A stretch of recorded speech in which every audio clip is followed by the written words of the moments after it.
की घरात बसत नसतो आम्ही अंधाराला घाबरून, घरात बसत नसतो आम्ही अंधाराला घाबरून, असत्याशी लढत राहतो सत्य हाती धरून. आम्ही पर्वा करत नाही सूर्य मावळण्याची, आम्ही पर्वा करत नाही सूर्य मावळण्याची. भैयासाहेब तुम्ही पाठीशी असताना आम्हाला भीती आहे गुणाची. भैयासाहेब तुमच्या प्रेरणेनं आम्ही भल्या भल्यांना चित केलंय. भैयासाहेब तुमच्या प्रेरणेनं आम्ही भल्या भल्यांना चित केलंय. अंधारावर पाय ठेवून प्रकाशाचं गीत केलंय. झुकणार नाही कधीच, झुकणार नाही कधीच, कारण साहेबांनी शिकवलाय बाणा. फक्त पाठीवरती हात ठेवून फक्त लढ म्हणा, पाठीवरती हात ठेवून फक्त लढ म्हणा. आणि आमच्या पाठीवरती बळ देण्यासाठी असणारं व्यक्तिमत्व म्हणजे आदरणीय अमित भैया विलासरावजी देशमुख साहेब, माजी वैद्यकीय शिक्षण मंत्री महाराष्ट्र राज्य, आदरणीय भैयासाहेब.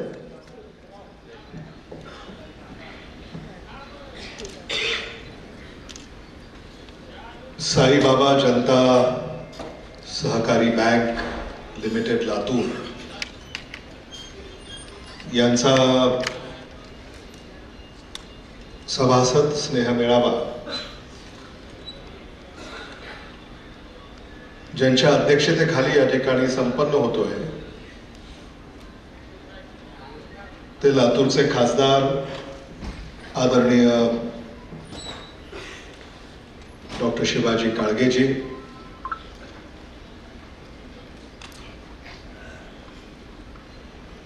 साईबाबा जनता सहकारी बँकेचे सन्माननीय अध्यक्ष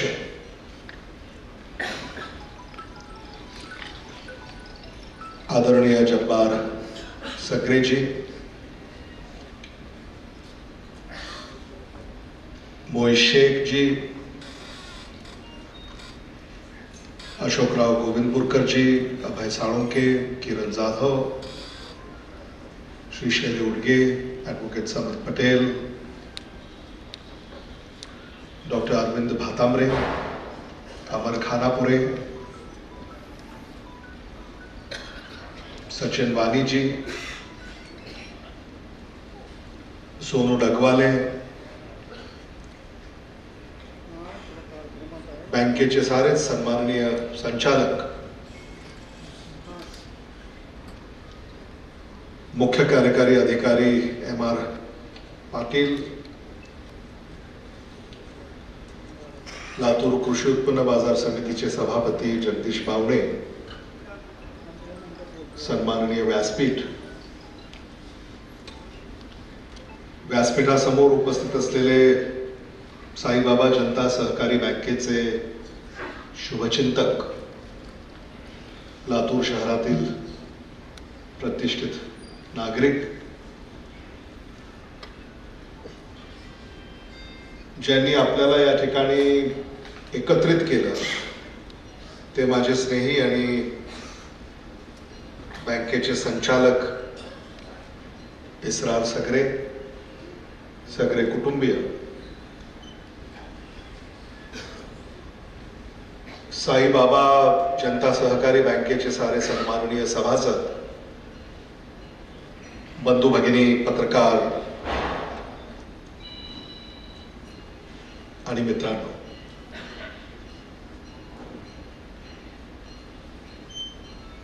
जब्बार सगरे, इसरार सगरे, सगरे कुटुंबीय यांचं मी आपल्या सगळ्यांच्याच वतीनं मनापासून आभार व्यक्त करतो की त्यांनी आपल्याला एक औचित्य साधून या ठिकाणी एकत्रित केलेलं आहे. सगळे कुटुंबियाला तुम्ही सगळेच अगदी जवळून ओळखता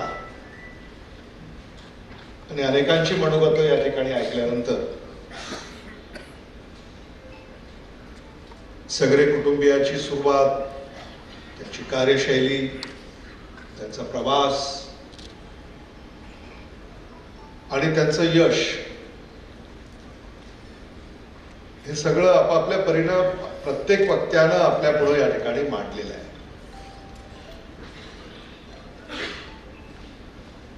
नव्या वर्षाची सुरुवात होते. 2025 या सालामध्ये आता आपण पदार्पण केलेलं आहे.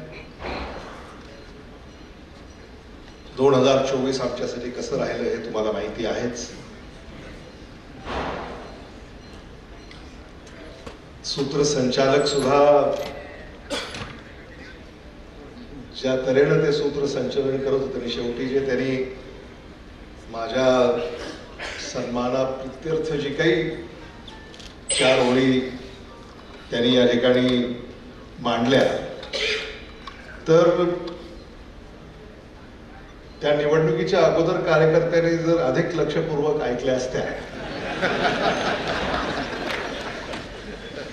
तर एवढी दमछाक कदाचित झाली नसती. साईबाबा जनता सहकारी बँक आपण सगळ्यांनी ऐकलं की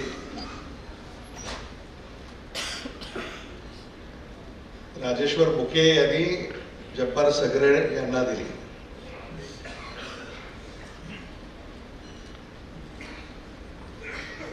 बुके यांनी सगळ्यांचं कसं ऐकलं हा देखील मोठा प्रश्नचिन्ह आहे. कारण आम्ही अनेक वेळा सांगून प्रयत्न केला ते काय आमचं तरी ऐकत नाही. त्यामुळं सगळे मग इसरार असतील, सगळे सर असतील, तर राजेश्वरराव बुके यांनी ह्या बँकेची सुरुवात केली. आणि मग ती बँक काही कारणांमुळे अडचणीत आली. मग ती बँक अडचणीत आल्यानंतर ती आता बँक बंदच होणार म्हटल्यानंतर, नाही माझं म्हणणं वेगळं आहे. माझं म्हणणं आहे की जसं सगळ्यांचं बुके ऐकताय तसं देशमुखांचे सुद्धा बुके जर ऐकले तर किती बरं होईल.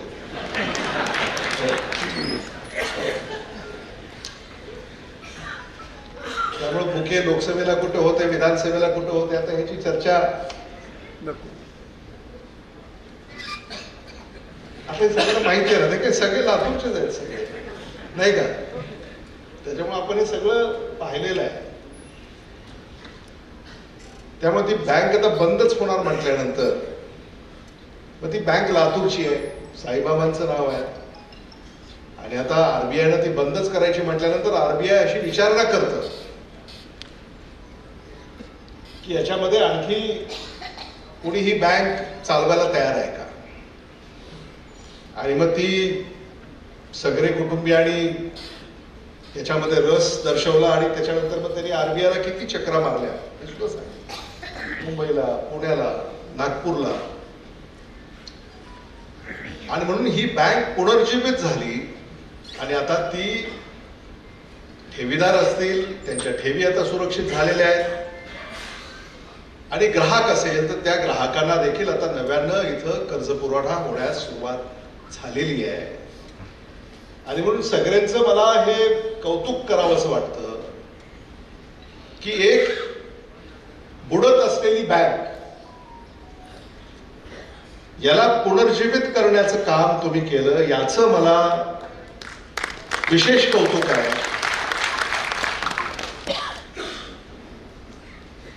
हे मला मुद्दामून या ठिकाणी नमूद करावं असं वाटतं. शेवटी आपण सगळे इथं कशासाठी एकत्र आलेले आहोत? आपण लातूरसाठी एकत्रित आलेले आहोत. आदरणीय विलासराव देशमुख साहेबांचा जीव की प्राण लातूर, तुम्हाला माहिती आहे.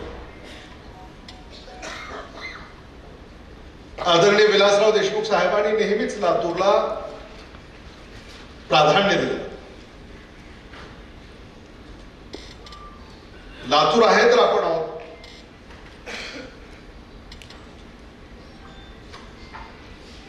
आणि हे लातूर जे आपण आजवर उभं केलं, जपलं, याचं आता प्रशस्ती पत्र बीडकर देत आहे. आजच एक बातमी आहे. बीड जिल्ह्यातला अंबेजोगाई तालुका तो काय म्हणतो की आम्हाला लातूर जिल्ह्यामध्ये समाविष्ट करा. सुखानं जगायचं असेल, गुणागोविंदानं नांदायचं असेल तर आता अंबेजोगाई तालुक्यातले लोक असं म्हणतायत शासनाला की अंबेजोगाई तालुका आता लातूर जिल्ह्यामध्ये समाविष्ट करा, ही आजची बातमी आहे. आणि म्हणून आपण प्रत्येकाने, आपण सगळे इथं लातूरसाठी आलेले आहोत, लातूरमध्ये कार्यरत असलेली ही बँक आहे आणि इथं आलेल्या प्रत्येकाला आशा आहे की या बँकेच्या माध्यमातून माझं काही भलं होईल. आणि खरंच सगळे कुटुंबीय या बँकेच्या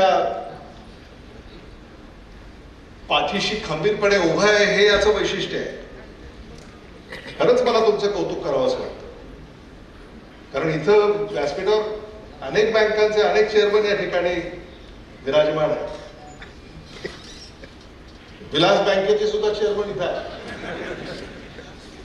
त्यांच्या कौतुकामध्ये काय म्हटलं, तरुण आणि तडफदार असं कोण म्हणत, तुम्ही विसराल सगळे मित्र आहेत ते म्हणणार. तरुण आणि तडफदार म्हटल्यानंतर पुन्हा काही करायची गरजच नाही, झालं ना. होय, तरुण आणि तडफदार म्हणजे झालं, पुढं काही करायची गरजच नाही. त्याच्यामुळं किरण जाधव, तुम्हाला आता असा सल्ला आहे की सगळे परिवार जो आहे ना, याच्यावर जरा बँकेत, त्यांच्या बँकेत वेळ घालवा. म्हणजे मग जसं गोविंदपूरकर म्हणाले, काय म्हणाले ते, की पार्ट टाइम नाही चालत, फुल टाइम.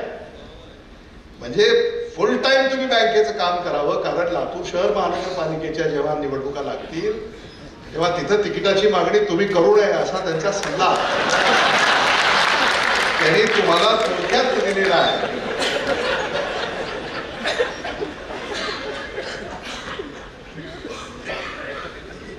म्हणजे आज तो सल्ला त्यांनी तुम्हाला दिलेला आहे आणि इस्रारला सुद्धा त्यांनी सल्ला दिलेला आहे की काय करायचं ते तुम्ही ठरवा.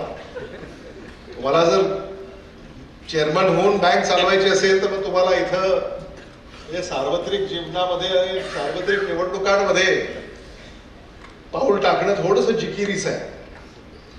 आणि डॉक्टर भातांब्रे मला आता सांगत होते, ते म्हणाले प्रोफेशनल माणसाला राजकारण करणं तेवढंसं सोपं नाही आहे. तिथं दवाखाना उघडलाय गेला गेला.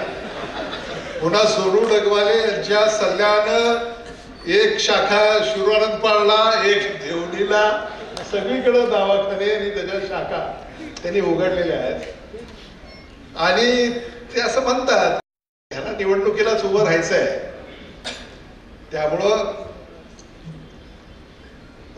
कोणी जो रुग्ण आहे तो काही बिलच देत नाही असं ते मला सांगत होते.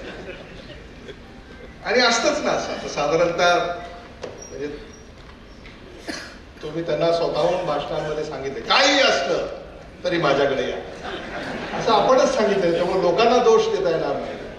त्यामुळे तसं तुम्ही सांगितलं असल्यामुळं समजा एखादा सामान्य कुटुंबातला रुग्ण जरी आला आणि मग त्याला जर समजा काही आर्थिक चणचण असेल तर मग ते पैसे लगेच मिळत नाहीत. काही लोक देतात, काही लोक मग म्हणतात काय डॉक्टर आपलेच आहेत, काय दिले काय नाही दिले काय, असं सगळं चालतं.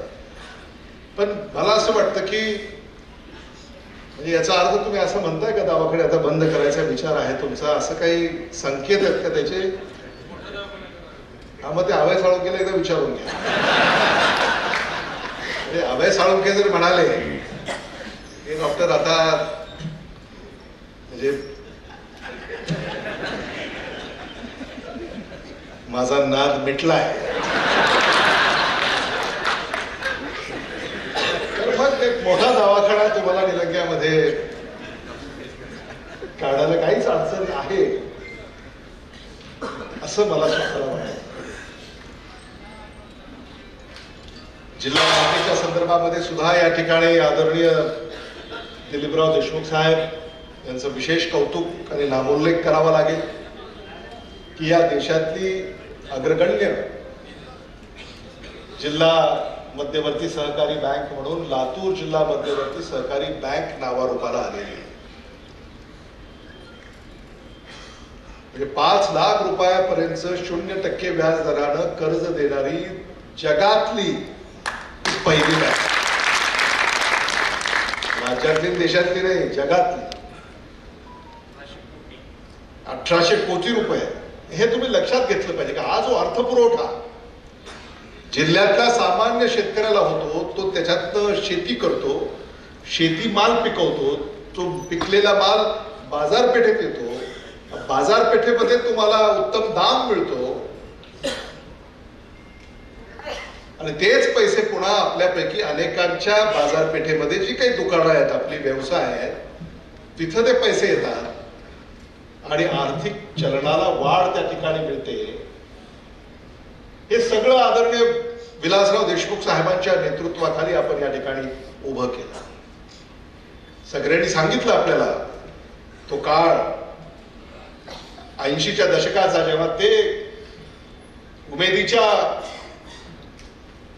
काळामध्ये त्यांच्या आदरणीय विलासराव देशमुख साहेबांना भेटले.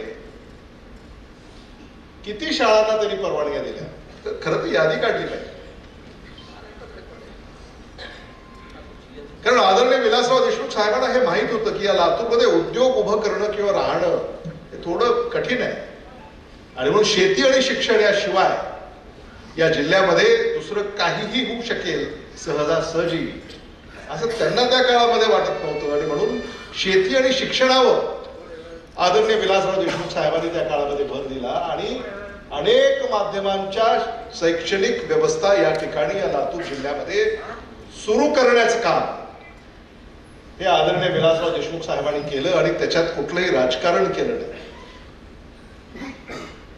आता अलीकडे काय होतंय, एखादी तुम्ही अर्ज घेऊन गेला तर हा कुठं होता निवडणुकीत, मतदान केलं का नाही, हा कोणत्या पक्षाचा आहे, हे होतं ना, तुम्हाला माहिती आहे सगळ्यांना. आदरणीय विलासराव देशमुख साहेबांनी हे कधीच केलं नाही आणि या शहरात आणि जिल्ह्यामध्ये ज्या संस्था आहेत त्यांनी काय पाहिलं, त्यांनी पक्षीय रंग कधी पाहिला नाही.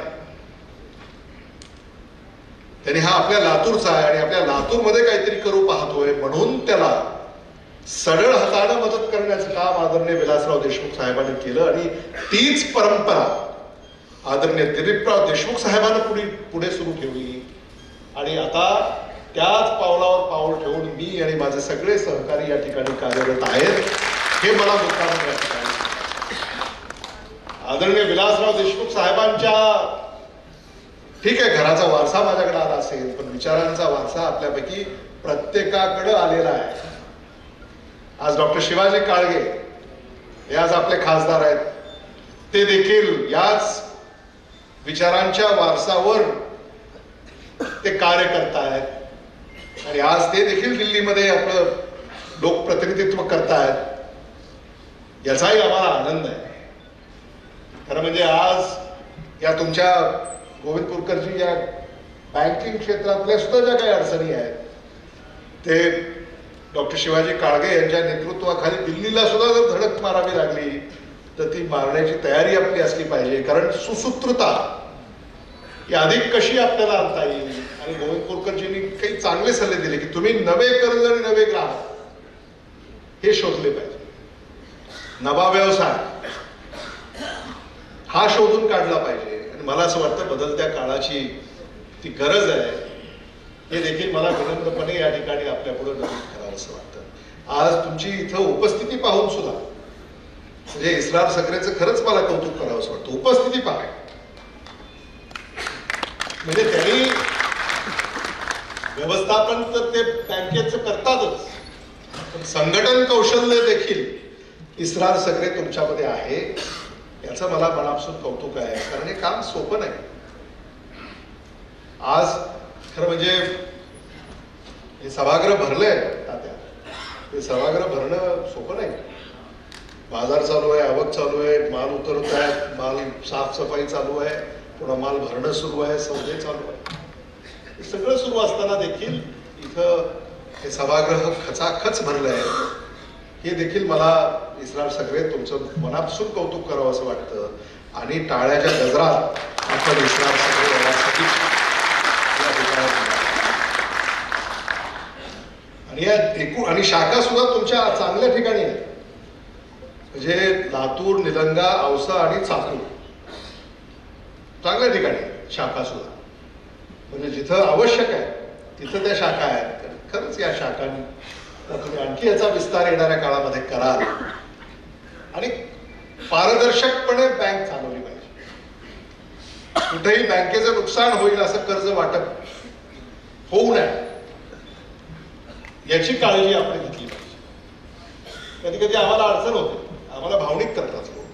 विलास बँकेमध्ये हेच नियम आम्ही पाळलेले आहेत की आपण नियमानेच कर्ज पुरवठा केला पाहिजे. कधी कधी अभय साळुंके येतात आणि मग सकाळ संध्याकाळ भावनिक संदेश व्यंकटेशपुरीला माहिती आहे नाही का, आणि त्याच्यामुळं अभय साळुंके आनंदित आहे सध्या.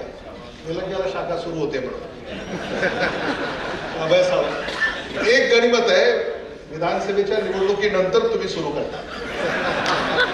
हे अगोदर जर तुम्ही सुरू केलं असतं तर काही खरं नव्हतं असं मला वाटतं. एवढं तो म्हणजे योगही असावा लागतो की कोणत्या क्षणाला आपण सुरुवात करतोय. त्यामुळे नववर्ष 2025 एक नवी सुरुवात तुम्ही या ठिकाणी करताय आणि अभय साळुंके आपल्याला त्यांना मदत करायची, आपल्याला त्यांना नूतन ग्राहक त्यांना आपल्याला मिळवून द्यायचं आहे आणि आपणच कर्ज प्रकरण घेऊन जायचं नाही. माझी तुम्हाला सक्त सूचना आहे, व्यासपीठावर जेवढे इथं बसलेले आहेत त्याला एकालाही कर्ज द्यायचं नाही. हे तुम्ही पाळा. शेवटी व्यवसाय कधी टिकेल, जेव्हा तुम्ही गुणवत्तेवर तो व्यवसाय कराल तेव्हाच तो व्यवसाय टिकेल. आणि गुणवत्ता आणि लातूर हे एक समीकरण आहे, समीकरण आहे गुणवत्ता आणि लातूर. लोकसभेच्या निवडणुका झाल्या, तिथं देखील गुणवत्ता पाहिली.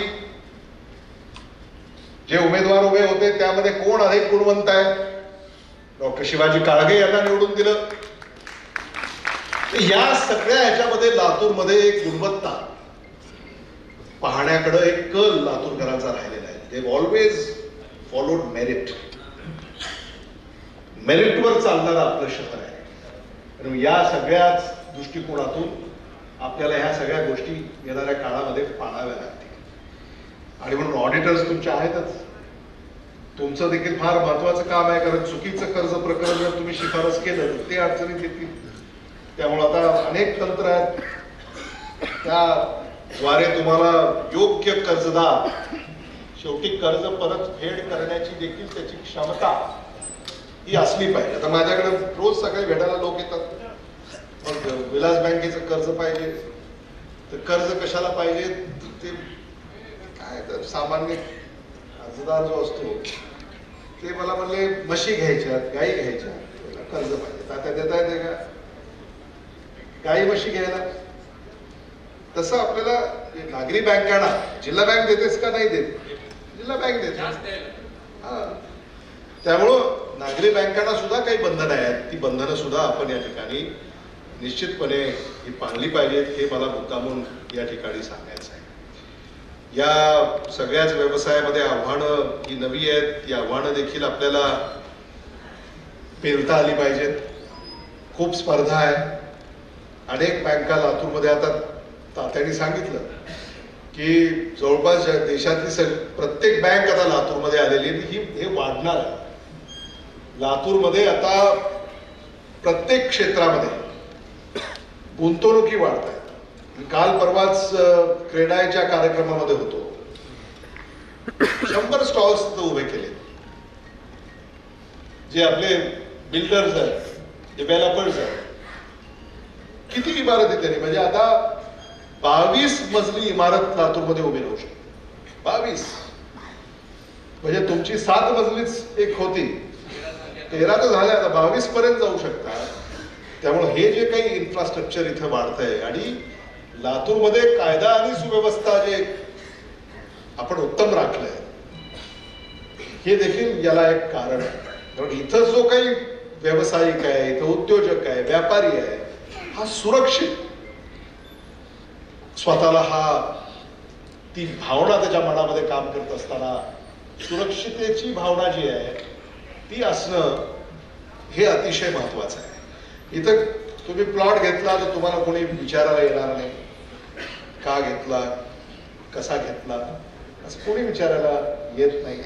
आणि आम्ही नागरिकांना सांगितलं असं कोणी विचारायला आलं तर मला संपर्क करा. म्हणजे मग मी त्याला सांगतो की सामान्य नागरिकांना त्रास इथं देता कामा नये.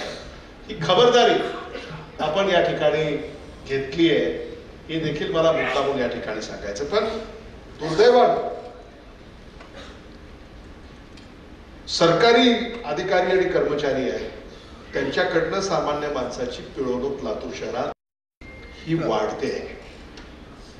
कालच माझ्याकडे काही लोक आले होते, म्हणजे तुम्हाला मोजणी करायची आपल्या जागेची, ती काही होत नाही. आपल्याच जागेची मोजणी करायची ती होत नाही, काहीतरी त्रुटी काढतात, मग ते प्रलंबित ठेवतात. त्याला ती जागा कुठंतरी कुणाला तरी विकायची असते, त्याला काही 4 पैसे, काही लग्न असेल, शिक्षणाला मुलाला पाठवायचं, आणखी काय असेल तर ती परवानगीच लवकर मिळत नाही आणि म्हणून काही देवाणघेवाण चालते. आणि त्याच्यानंतर डॉक्टर शिवाजी काळगे आपल्याला याच्यात लक्ष द्यावं लागेल, कारण आपल्याकडनं अपेक्षा आहे सामान्य माणसाच्या की आपण लोकप्रतिनिधी आहोत आणि आपण लोकप्रतिनिधी असताना जर ह्या अशा घटना या ठिकाणी घडत असतील तर ते मात्र सामान्य माणसाची. आणि सामान्य माणूस तर आमच्याकडे आम्ही त्याला सांगितलं आम्हाला कळवा, कळवतही नाही. मग कोणीतरी येऊन खासगीत काहीतरी पत्र देतं, मग त्याच्यात आम्हाला लक्ष द्यावं लागतं. आपण किमान साहेबांच्या काळामध्ये असं कधीच नव्हतं, पण आज प्रत्येक ठिकाणी सामान्य माणसाची अडवणूक होते आहे. ती अडवणूक थांबली पाहिजे ही देखील भूमिका या ठिकाणी. नाहीतर मग काय होईल, लोक ते यायचेच राहून जाते. लातूरमध्ये गुंतवणूक करायला म्हणजे लातूरचं बीड करायचं का बीडचं लातूर करायचं हे तुम्ही ऐकलं काही दिवसापूर्वी. आणि म्हणून जो आपला दृष्टिकोन आहे की आपल्याला लातूर तर लातूर ठेवायचंच आहे, पण इथं इतरांना देखील येण्या जाण्यासाठी हे सुरक्षित असावं, हे आपल्याला सातत्य हे राखायचं आहे, हे देखील आपण समजून घेतलं पाहिजे. त्याच्याशिवाय ही बँक चालणार नाही. कुठल्याही बँकेला ग्राहक हवा आहे, ठेवीदार हवा आहे, त्याला सुरक्षिततेची भावना जर नाही वाटली. आता इस्रार सगळ्याला विचारा बरं, बीडला शाखा करता का बरोबर बघा. म्हणजे बघा ना तुम्ही, म्हणजे तिथे जायला कोणी तयार नाही. पण ते जे चित्र आहे ते बीडकरांसाठी सुद्धा अन्यायकारक आहे. ते देखील आपल्याला चित्र बदलावं लागेल. शासनाने याच्यामध्ये लक्ष घातलं पाहिजे. आज टीव्ही उघडला की बीड आणि केस याच बातम्या आहेत. आणि म्हणून महाराष्ट्र शासनानं देखील याच्यात लक्ष घालावं लागेल. मराठवाडा म्हणून आता आपल्यापैकी अनेकांचे पाहुणे बीडमध्ये असावे, बीड जिल्ह्यामध्ये येणं जाणं हे सगळं व्यवसायाच्या दृष्टिकोनातून. त्यामुळे बीड अडचणीत आहे. बीडला या अडचणीतनं दूर करायचं काम आता हे राज्य सरकारचं आहे. आणि डॉक्टर शिवाजी काळगे आता एवढी अडचण झालेली आहे की आता उद्या लोकसभेच्या सत्रामध्ये देखील बीडचा प्रश्न तुम्हाला उचलून धरावा लागेल. आपले खासदार बजरंग सोनवणे तिथं तर ते भूमिका मांडतायत. पण जेव्हा संतोष देशमुखांचा अमानुष खून झाला तेव्हा मला डॉक्टर शिवाजी काळगे यांचं देखील कौतुक करावं असं वाटतं की लोकसभेमध्ये जेव्हा आंदोलन झालं तेव्हा बजरंग सोनवणेच्या खांद्याला खांदा लावून त्या आंदोलनामध्ये डॉक्टर शिवाजी काळगे हे उभे राहिले. याचं देखील मला इथं या निमित्ताने कौतुक करावं असं वाटतं. त्यामुळे आपण सगळे इथं मोठ्या संख्येनं उपस्थित राहिलेले आहात. खूप बोलता येण्यासारखं आहे, पण कार्यक्रमाचा एक वेळ, हे संकेत आपण बाळगले पाहिजेत. मला असं वाटतं सोनू डगवाले आणि स्नेह भोजनाचा व्हाईस चेअरमनकडेच असतं ना, म्हणजे त्यांनी आस्वाद आपल्यासाठी ठेवला आहे सगळ्यांसाठी. स्नेह भोजनाचा आस्वाद सुद्धा आपल्या सगळ्यांना घ्यायचा आहे. आणि एकंदरीतच इस्रार सगरे यांची जी काही टीम आहे ती टीम सुद्धा म्हणजे त्यांचंही जेवढं कौतुक करावं तेवढं कमी आहे. त्यामुळे त्या सगळ्यांचंच मी मनापासून या ठिकाणी कौतुक करू इच्छितो. आम्हाला कल्पना नाही की साईबाबा जनता सहकारी बँकेच्या उपाध्यक्षाचा थेट संपर्क भारताच्या अर्थमंत्री निर्मला सीतारामन यांच्याशी. त्यामुळं खासदारांना देखील कधीतरी वेळ मिळत नाही. त्यामुळं आता अर्थमंत्र्यांना निर्मला सीतारामनांना भेटायचं असेल तर खासदार आमदारांनी कोणाला संपर्क करायचा, तो व्यक्ती सुद्धा साईबाबा जनता सहकारी बँकेने आम्हाला उपलब्ध करून दिल्याबद्दल बँकेचे सुद्धा आभार या निमित्तानं मी व्यक्त करू इच्छितो. आणि नाव सुद्धा किती सुंदर आहे, म्हणजे इस्रार सगळे your a lucky man. Latur multi-state तर उत्तम तुम्ही चालवलीच. आम्हालाही कधी कधी आश्चर्य वाटायचं की इस्रार कोणाला जमत नाही, इस्रारला कसं जमतं. असा अनेकदा आम्ही चर्चा केलेली आहे. किरण जाधवलाही आम्ही अनेक वेळा सांगितलेलं आहे, समर्थ पटेलांना अनेक वेळा सांगितलेलं आहे. त्यामुळं तुम्ही बँक देखील पुनर्जीवित केली. नाव सुद्धा त्या बँकेचं काय मिळालं, साईबाबा. श्रद्धा आणि सबुरी. आणि श्रद्धा आणि सबुरी हे जर मंत्र जो आदरणीय विलासराव देशमुख साहेबांनी अंगीकारला होता त्या काळामध्ये, श्रद्धा आणि सबुरी, आता तो मंत्र तुम्ही अंगीकारलेला. आणि साईबाबा यांचा आशीर्वाद या संस्थेला आहे, त्यांचं नाव या संस्थेला आहे, याचा देखील मला मनापासूनचा आनंद आहे. आपण सगळे साईबाबांचे भक्त आहोत. म्हणजे तुम्हाला सांगायला हरकत नाही, मी महाराष्ट्रात जेव्हा प्रचाराला जायचो तेव्हा आमचे लोक म्हणायचे, तुम्ही फार बाहेर फिरायला लागला, इथं सगळं अडचणीत आहे, गडबड आहे, परत या परत या परत या, असं सगळे म्हणायचे. तर मी त्यांना असं म्हणायचो की तात्या, ज्याला तिकीट माझ्या शिफारशीवर मिळालंय किंवा त्याचा जर प्रचार करून येणं माझं काम आहे, त्याला त्याच्याच प्रचाराला आपण नाही गेलो तर किती अडचण होती. शेवटचे 3-4 दिवस मला लातूरला राहता आलं. तर तुम्हाला सांगायला हरकत नाही की त्या महाराष्ट्राच्या दौऱ्यामध्ये तो दौरा असा झाला की शिर्डीला त्या 15 दिवसात 2दा साईबाबांचे दर्शन घेण्याचे आणि त्यांच्या चरणी नतमस्तक होण्याचे मला योग लागला. साईंच्या चरणी आदरणीय विलासराव देशमुख साहेब हे साईबाबांचे भक्त, आदरणीय दिलीपराव देशमुख साहेब हे साईबाबांचे भक्त. आणि त्यामुळं तो योग आणि मग हे जे काही महाराष्ट्रामध्ये जे काय म्हणतात त्याला, अभय साळुंके काय आलं होतं, हे जे काही महाराष्ट्र विधानसभेमध्ये काही वादळ सुनामी वगैरे असं म्हणतात, त्याच्यातून सुद्धा म्हणजे आपल्याला लातूर कराडा विजयाची माळ आपल्या सगळ्यांच्या हाती लागणं हे सुद्धा हे कौतुकास्पदच आहे. कारण मी जेव्हा महाराष्ट्र विधानसभेमध्ये विधिमंडळाच्या अधिवेशनाच्या निमित्तानं जेव्हा गेलो तेव्हा महाराष्ट्रामध्ये सगळीकडेच हा तसा निकाल आश्चर्यकारक हा राहिला. आता त्या निकालामध्ये कोणी ईव्हीएम म्हणतं, कोणी आणखी काही म्हणतं, त्याचं विश्लेषण होत राहील. आता हे ईव्हीएमचं तात्या कसं आहे मोहित भाई, ये इसमें कितना सच है झूठ है ये कब पता चलेगा. 40 साल बाद जब कोई किताब लिखेगा, आज से 40 साल बाद, तब वो किताब में लिखेगा कि उस समय ऐसा ऐसा हुआ था, तब पता चलेगा. असंच असतं ना. म्हणजे आता इंदिरा गांधींच्या काळामध्ये काय घडलं ते त्यावेळेला चर्चा होते, आरोप प्रत्यारोप होतात, बातम्या प्रसिद्ध होतात, त्या स्पष्टीकरण होत नाही.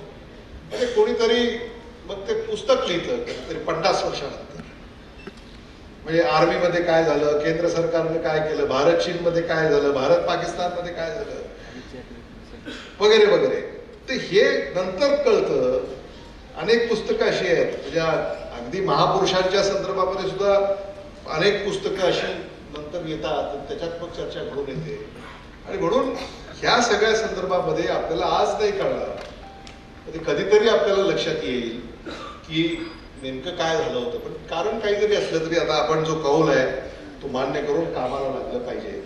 आणि मला असं वाटतं की आता ज्या स्थानिक स्वराज्य संस्थांच्या निवडणुका आहेत त्याच्यामध्ये आपल्याला लक्ष घालावं. खरं म्हणजे हे व्यासपीठावरचे सगळे जे रथी महारथी आहेत आता त्या स्थानिक स्वराज्य संस्थांच्या निवडणुकीकडं आपण सगळ्यांनी लक्ष दिलं पाहिजे, कारण सामान्य माणसाचं जे काम आहे ते साधारणतः पंचायत समिती, जिल्हा परिषद, नगरपालिका, नगरपंचायत आणि महानगरपालिका या ठिकाणीच त्याचं काम प्रामुख्यानं असतं.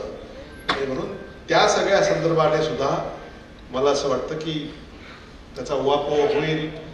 लोकसभेचे निकाल जिथं महाविकास आघाडी पुढे होती, विधानसभेचे निकाल जिथं महायुती पुढे होती, आणि पुन्हा स्थानिक स्वराज्य संस्थांचे निकाल तिथं कोण पुढे आहे याची देखील चर्चा येणाऱ्या काळामध्ये होईल. याबद्दल काही शंका बाळगायचं कारण आहे असं मला वाटत नाही. आपण आज सुंदर कार्यक्रम या ठिकाणी घेतला, त्याबद्दल आपल्या सगळ्यांचे मी मनापासून आभार व्यक्त करतो. इसरार सगळे तुमची इच्छा आहे निवडणूक लढवण्याची, ती गेल्याही वेळेला होती, तर ती गेल्या वेळेला जमलं नाही. तात्याने काय ठरवलंय तुम्हाला माहिती नाही. हे तात्याला अनेक मतदारसंघ आहे शहरात. हा म्हणजे आता कसं आहे तात्या की तुम्ही ठरवायचे, म्हणजे काय म्हणतात त्याला, नवी पिढी, नव्या पिढीला संधी द्यायची असेल तर ते तुम्हालाच ठरवावं लागेल. कारण लातूर शहराच्या कानाकोपऱ्यामध्ये त्यांचा दांडगा जनसंपर्क आहे. असा एकही प्रभाग नाही की तिथं ते निवडणूक लढवू शकत नाही. त्यामुळे तुम्ही निवडणुका अनेक प्रभागांमध्ये लढवू शकता. ते तुम्हाला ठरवायचं आहे की आता नेमकं या येणाऱ्या काळामध्ये काय करायचं आहे. त्यामुळं तुमची इच्छा असेल तर माझी काही हरकत नाही. हा ठीक आहे ना, म्हणजे आता ते आपण सगळं बघू. इसरार तुम्हाला वेळ आहे, आता तुम्ही त्यांना बोलवलेलं आहे, जेवल्याशिवाय त्यांना जाऊ देऊ नका. आणि तुम्हाला जिथून लढायचं आहे तिथं त्यांचे आशीर्वाद तुम्ही घेतले म्हणजे काम झालं. त्यामुळं मोहितबाई मदत करतील त्याला. आणि खरंच आम्हाला इसरार सगळे यांच्यासारखे, आता सगळे साहब मुझे ये पता नहीं कि इसरार को चुनाव क्यों लड़ना है, पता नहीं क्या है वो, लेकिन लड़ना है, बराबर है कि नहीं? हाँ देखो लड़ना है, सबकी तमन्ना. नहीं अच्छा है ना, कभी कभी कोई कैसा रहता है, आता बघा एवढी म्हणजे पडझड झाल्यानंतर सुद्धा इसरार सगळ्याला निवडणूक लढवायची म्हणजे कौतुकच करावं लागेल. त्यामुळं ते असं म्हणतात ना, आता हे पक्ष संपला, तो पक्ष संपला. आणि आदरणीय विलासराव देशमुख साहेब हे नेहमी म्हणायचे की असे काही पक्ष संपत नसतात, कारण इसरार सगळे सारखे कार्यकर्ते असतात, म्हणून ते कधी घडत नाही.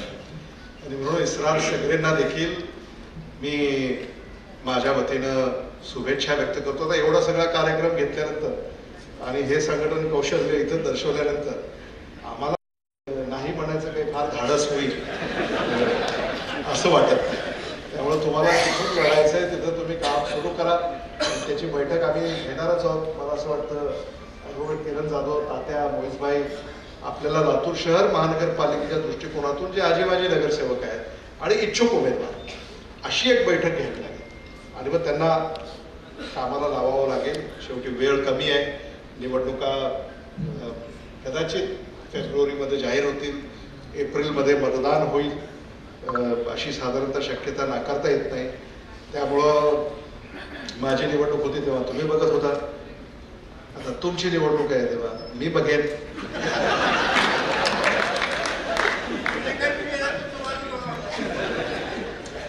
नहीं क्या है, किसी शायर ने कहा है, मैं जरा पढ़ के सुनाता हूं आपको.